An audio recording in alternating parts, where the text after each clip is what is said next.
ಜನವರಿ 22ನೇ ತಾರೀಕು ಅಯೋಧ್ಯೆಯ ರಾಮ ಮಂದಿರ ಉದ್ಘಾಟನೆಗೆ ರಾಮನ ಭಕ್ತರು ಕೋಟಿ ಸಂಖ್ಯೆಯಲ್ಲಿ ಕಾಯ್ತಾ ಇದ್ದಾರೆ. ಹೀಗಿರುವಾಗ ಅಯೋಧ್ಯೆಯಲ್ಲಿ ಕರುನಾಡ ರಾಮ ವಿರಾಜಮಾನರಾಗ್ತಾರೆ. ಮೈಸೂರಿನ ಯೋಗಿರಾಜ್ ಶಿಲ್ಪಿ ಅವರು ಕೆತ್ತಿದಂತಹ ಮೂರ್ತಿಯನ್ನೇ ಫೈನಲ್ ಮಾಡಲಾಗಿದೆ.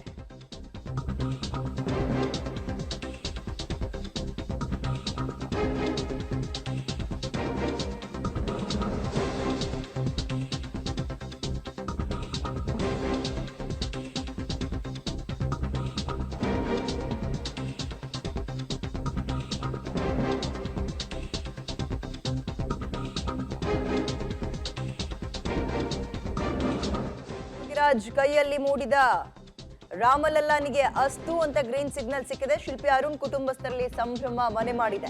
ತಮ್ಮ ಜೀವನ ಸಾರ್ಥಕವಾಯಿತು, ಇದಕ್ಕಿಂತ ದೊಡ್ಡ ಪ್ರಶಸ್ತಿ ಇನ್ಯಾವುದಿದೆ? ಶಿಲ್ಪಿ ಅರುಣ್ ಯೋಗಿರಾಜ್ ತಾಯಿ ಮತ್ತು ಪತ್ನಿ ಇಬ್ರು ಕೂಡ ಭಾವುಕರಾಗಿದ್ದಾರೆ.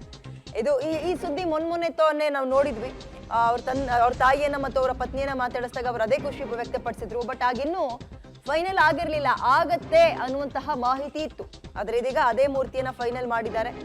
ವಿಗ್ರಹ ಹೇಗಿದೆ ಅನ್ನೋದನ್ನ ಕೂಡ ನೋಡ್ತಾ ಹೋಗೋಣ. ಬಟ್ ನಿಜಕ್ಕೂ ಕರುನಾಡಿಗೂ ಮತ್ತೊಂದು ಸಲ ದೊಡ್ಡ ನಂಟನ್ನೇ ಅರುಣ್ ಯೋಗಿರಾಜ್ ಅವರು ಕಲ್ಪಿಸ್ಕೊಟ್ಟಿದ್ದಾರೆ ಬಾಲರಾಮ ಮೂರ್ತಿಯನ್ನ ಕೆತ್ತೋದ್ರ ಮುಖಾಂತರ. ಹಾಗಾದ್ರೆ ಕುಟುಂಬಸ್ಥರು ಯಾವ ರೀತಿಯ ಖುಷಿಯನ್ನ ವ್ಯಕ್ತಪಡಿಸಿದ್ದಾರೆ ನೋಡೋಣ. ನಾಡು ಸಂತೋಷ ಪಡುವಂತಹ ವಿಚಾರ ಇದು. ಅದರಲ್ಲೂ ಕೂಡ ಮೈಸೂರಿಗರು ತುಂಬಾ ಹೆಮ್ಮೆ ಪಡುವಂತಹ ವಿಚಾರ.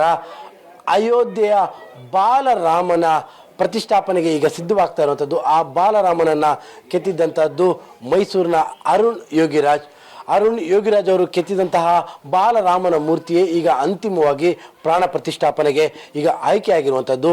ಸಹಜವಾಗಿ ಮೈಸೂರಿಗರಿಗೆ ದೊಡ್ಡ ಮಟ್ಟದ ಖುಷಿ ಇದೆ. ಈಗ ಅವರ ತಾಯಿ ಮತ್ತು ಅವರ ಪತ್ನಿ ಇಬ್ಬರು ಕೂಡ ಈಗ ನಮ್ಮ ಜೊತೆಲಿದ್ದಾರೆ. ಅವ್ರ ಜೊತೆಗೆ ನಾನು ಮಾತಾಡ್ತೀನಿ. ಅಮ್ಮ, ನಿಮ್ಮ ಮಗ ಕೆತ್ತಿದಂತಹ ಬಾಲರಾಮನ ಮೂರ್ತಿಯ ಪ್ರತಿಷ್ಠಾಪನೆಗೆ ಆಯ್ಕೆಯಾಗಿದೆ. ಒಬ್ಬ ತಾಯಿಯಾಗಿ ನಿಮ್ಗೆ ಎಷ್ಟು ಸಂತೋಷ ಆಗುತ್ತೆ? ಯಾಕಂದ್ರೆ ನಾವು ಮೈಸೂರಿಗರಾಗಿ ನಮ್ಗೆ ಅಷ್ಟೊಂದು ಸಂತೋಷ ಆಗ್ತಾ ಇದೆ. ಇಡೀ ತುಂಬಾನೇ ಸಂತೋಷ ಆಗ್ತಾ ಇದೆ. ನಮ್ಮ ಕುಟುಂಬಕ್ಕೇನೆ ಸಂತೋಷ ಆಗ್ತಾ ಇದೆ. ನನಗೂ ಸಂತೋಷ ಆಗಿದೆ. ಮತ್ತು ಎಲ್ರಿಗೂ ನಮ್ಮ ಇಡೀ ನಮ್ಮ ಮನೆ ಕುಟುಂಬಕ್ಕೇನೆ ತುಂಬಾ ಸಂತೋಷ ಆಗಿದೆ. ಯಾಕಂದ್ರೆ ನಿಮ್ಮ ಮಗ ಅಯೋಧ್ಯೆಗೆ ಹೋಗ್ತಾ ಇದ್ದಂಥ ಸಂದರ್ಭದಲ್ಲಿ ತಾವು ಬೇಡ ಅಂತಿದ್ರಂತೆ. ಬೇಡ ಮಗ, ಅಲ್ಲಿ ಊಟ ಚೆನ್ನಾಗಿರಲ್ಲ, ಹಾಗೆ ಇವತ್ತಿಗೂ ಹೆಂಗ್ ಅನಿಸ್ತಾ ಇದೆ ಅಂತ?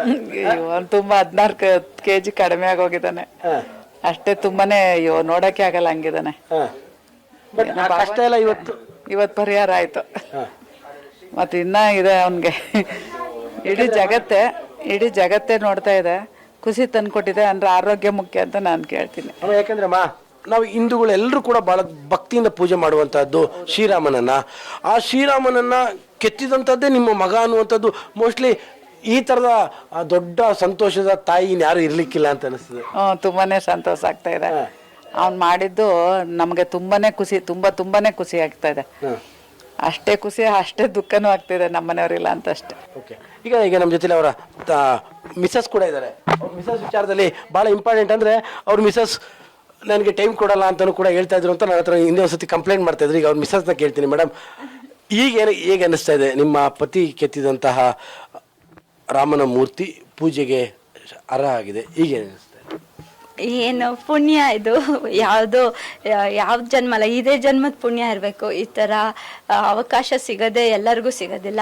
ಮತ್ತು ಈ ಥರ ಇದು ಸಿಕ್ಕಿರೋ ಅವಕಾಶನ ಅವರು ತುಂಬ ಚೆನ್ನಾಗಿ ಉಪಯೋಗಿಸಿ ಅವರು ಕಲೆನ ಇಷ್ಟು ಭಾವನೆ ತುಂಬಿ ಮಾಡಿದ್ದಾರೆ. ತುಂಬ ಚೆನ್ನಾಗಿದೆ. ದೇವರು ನಮಗೆ ರಾಮ ಬಂದ್ಬಿಟ್ಟಿದ್ದಾರೆ ನಮ್ಮ ಮನೆಗೆ ಅಂತಾನೆ ಅನಿಸ್ತದೆ. ಯಾರು ನೋಡಿದ್ರು ಹಾಗೆ ಆಗ್ತದೆ. ಅವ್ರು ಹೇಳ್ತಾ ಇದ್ರು ನೀವು ಟೈಮ್ ಕೊಡಲ್ಲ ಅಂತ ನನ್ನ ಪತ್ನಿ ಯಾವಾಗಲೂ ಹೇಳ್ತಾ ಇರ್ತಾರೆ ಅಂತ. ಇವತ್ತು ಅನ್ನಿಸ್ತಾ ಇದೆಯಾ ಅವ್ರು ಟೈಮ್ ಕೊಡದೇ ಇದ್ದಿದ್ದು ಒಳ್ಳೇದಾಗೋಯ್ತು, ಅಲ್ಲಿ ಕೆತ್ತಿದ್ದೆ ಒಳ್ಳೇದಾಯ್ತು ಅಂತ? ಅದೇ ಇಬ್ರಿಗೂ ಒಂದು ವನವಾಸ ಪೂರ್ತಿ ಆಯ್ತು ಅಂತಾನೆ ಅನ್ಸಿಟ್ಟಿದೆ. ಬಟ್ ಆ ವನವಾಸದಲ್ಲಿ ಇದು ಸಿಹಿ ಸುದ್ದಿ ತಂದ್ಬಿಟ್ಟು ನಮಗೆ ಅದು ಇನ್ನೂ ತುಂಬ ಖುಷಿ ಆಗ್ತಾ ಇದೆ. ಈಗ ಟೈಮ್ ಕೊಡೋದಲ್ಲ, ದೇವ್ರ ಕಾರ್ಯ ಮಾಡ್ತಾ ಇದ್ದಾರೆ ಮತ್ತು ದೇಶಕ್ಕೋಸ್ಕರ ಮಾಡ್ತಾ ಇದ್ದಾರೆ ಅನ್ನುವಾಗ ನಾವೇನು ಕಂಪ್ಲೇಂಟ್ ಮಾಡೋಕ್ಕಾಗೋದಿಲ್ಲ. ಯಾಕಂದರೆ ಅಯೋಧ್ಯೆಯಲ್ಲಿ ರಾಮನ ಮೂರ್ತಿಯನ್ನು ಕೆತ್ತುವಂತಹ ಅವಕಾಶ ಸಿಕ್ಕಿದಂಥ ಕೆತ್ತಿದಂಥದ್ದೇ ಪ್ರಾಣ ಪ್ರತಿಷ್ಠಾಪನೆಗೆ ಅರ್ಹ ಆಗುವಂಥದ್ದು ಸಾಮಾನ್ಯದ ವಿಚಾರ ಅಲ್ಲ. ಅದು ಮೋಸ್ಟ್ಲಿ ಎಲ್ಲ ಪ್ರಶಸ್ತಿಗಳಿಂತ ಬಹಳ ದೊಡ್ಡದು. ಇದಕ್ಕಿಂತ ದೊಡ್ಡ ಸಾಧನೆ ಏನೂ ಇಲ್ಲ ಅಂತ ಅನಿಸ್ತದೆ ನನಗೆ. ಹೌದು ನಾನು ಒಂದ್ಸತಿ ಇವ್ರಿಗೆ ಹಠ ಮಾಡಿ ನ್ಯಾಷನಲ್ ಅವಾರ್ಡ್ಗೆ ಹಾಕಿದ್ದೆ. ಅದು ಬರ್ದೇದಾಗ ತುಂಬಾ ಬೇಸರ ಆಗಿತ್ತು. ಬಟ್ ಅದು ಯಾವುದೂ ಇವಾಗ ಕಾಣಿಸ್ತಾನೂ ಇಲ್ಲ ನಮ್ಗೆ, ಏನೂ ಇಲ್ಲ. ಈ ಸಾಧನೆಗಿಂತನೂ ಯಾವ್ದು ಮೇಲಿಲ್ಲ ಅಂತ ಅನ್ಸ್ಬಿಟ್ಟು. ನಿಮ್ಮ ಮಕ್ಕಳಿಗೆಲ್ಲ ಎಷ್ಟು ವಯಸ್ಸು? ನಂದು ಮಗಳಿಗೆ 8 ವರ್ಷ ಮತ್ತೆ ಮಗನ್ಗೆ 1.5 ವರ್ಷ. 8 ವರ್ಷದ ಮಗಳಿಗೆ ಅರ್ಥ ಆಗ್ತಾ ಇದೆಯಾ ನಮ್ಮ ತಂದೆ ಈ ತರ ಈಗೆಲ್ಲ ನೋಡ್ತಾ ಅರ್ಥ ಆಗ್ತಾ ಇದೆ. ಬಟ್ ಇನ್ನೂ ಅವರು ಕಲಿಯೋದು ತುಂಬಾ ಇದೆ. ಬಟ್ ಅವಳಿಗೆ ಗೊತ್ತಾಗ್ತಾ ಇದೆ ಅವ್ರ ಅಪ್ಪ ಎಲ್ಲ ಬಿಟ್ಟು ಹೋಗಿರೋದು ಯಾಕೆ, ಮತ್ತೆ ಯಾವ ಉದ್ದೇಶಕ್ಕೆ ಅಂತ ಸ್ವಲ್ಪ ಮಟ್ಟಿಗೆ ಅರ್ಥ ಆಗಿದೆ ಅವಳಿಗೆ. ಯಾಕಂದ್ರೆ ಶಿಲ್ಪಿಯನ್ನ ಮದುವೆ ಆಗಿದ್ದಂಥವ್ರು ನೀವು ಭಾಳ ದಿನಗಳ ಕಾಲ, ಯಾಕಂದ್ರೆ ಆ ಕೆಲಸದಲ್ಲಿ ಭಾಳ ದೂರ ಇರ್ತಾರೆ ಅವರು. ಹಾಗಾಗಿ ತಮಗೂ ಕೂಡ ಒಂದು ಪರ್ಸನಲ್ ಲೈಫ್ ಸಿಗ್ಲಿಲ್ಲ ಅನ್ನುವಂಥದ್ದು ಇರುತ್ತೆ. ಬಟ್ ಅದೆಲ್ಲದೂ ಕೂಡ ಇವತ್ತು ಕಾಂಪ್ರಮೈಸ್ ಆಗೋಯ್ತು, ಎಲ್ಲ ಮುಗ್ದೋಯ್ತು ಅಂತ. ಕಾಂಪ್ರಮೈಸ್ ಆಗೋಯ್ತು, ಮತ್ತೆ ನಮ್ಮ ಜನ್ಮ ಸಾರ್ಥಕ ಆಗೋಯ್ತು. ಸಿಕ್ಕಿದ್ರ ಈಗ ಏನಾದ್ರು ಅಂದ್ರೆ ಮಾತಿಗೆ ಇದ್ರು, ಬೆಳಗ್ಗೆ ಮಾತಾಡಿದ್ವಿ. ಅದೇನೆ ಈ ವಿಷಯ ಗೊತ್ತಿದ್ದಿಲ್ಲ.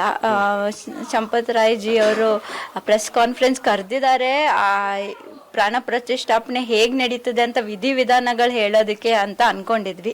ಬಟ್ ನಮ್ಮ ಸಂಕ್ರಾಂತಿಯಲ್ಲಿ ಎಲ್ಲ ತುಂಬಿ ಉಕ್ಕಂತ ಸಂತೋಷ ಕೊಟ್ಟಿದ್ದಾರೆ ನಮಗೆ. ಅಧಿಕೃತವಾಗಿ ಆಯ್ಕೆ ಆದಂತ ಮಾತಾಡಲಿಲ್ಲ ತಾವು? ಅದ್ ಬಗ್ಗೆ ಇನ್ನೂ ಹೇಳಿಲ್ಲ, ಮಾತಾಡಕ್ಕಾಗಿಲ್ಲ, ಬಿಸಿ ಇದ್ರು. ಅವ್ರು ಇನ್ನೂ ಕೂಡ ಅಯೋಧ್ಯದಲ್ಲಿದ್ದಾರೆ. ಇದು ಯೋಗಿರಾಜ್ ಅವರ ತಾಯಿ ಮತ್ತು ಯೋಗಿರಾಜ್ ಅವರ ಪತ್ನಿಯ ಮಾತು. ಸಹಜವಾಗಿಯೇ ನಾನು ಆಗಲೇ ಹೇಳಿದಂತೆ ಕನ್ನಡಿಗರಾಗಿ ನಮಗೆ ಭಾಳ ಸಂತೋಷ, ಹೆಮ್ಮೆ ಇದೆ. ಅಂಥದ್ರಲ್ಲಿ ಎತ್ತ ತಾಯಿ ಜೊತೆಗೆ ಕೈ ಹಿಡಿದಂತಹ ಪತ್ನಿ, ಅವರಿಗೆ ಸಹಜವಾಗಿಯೇ ಅವ್ರ ಬಗ್ಗೆ ದೊಡ್ಡ ಮಟ್ಟದ ಪ್ರೀತಿ ಮತ್ತು ಅಭಿಮಾನ ಇರುವಂಥದ್ದು ಸತ್ಯ. ಆ ಎಲ್ಲ ಖುಷಿಯನ್ನು ಕೂಡ ಅವರಿಗೆ ನಮ್ಮ ಮುಂದೆ ವ್ಯಕ್ತಪಡಿಸ್ತಾ ಇರುವಂಥದ್ದು. ಕ್ಯಾಮ್ರಾ ಪರ್ಸನ್ ಕಾರ್ತಿಕ್ ಜೊತೆ KP Nagaraj, public TV, Mysuru.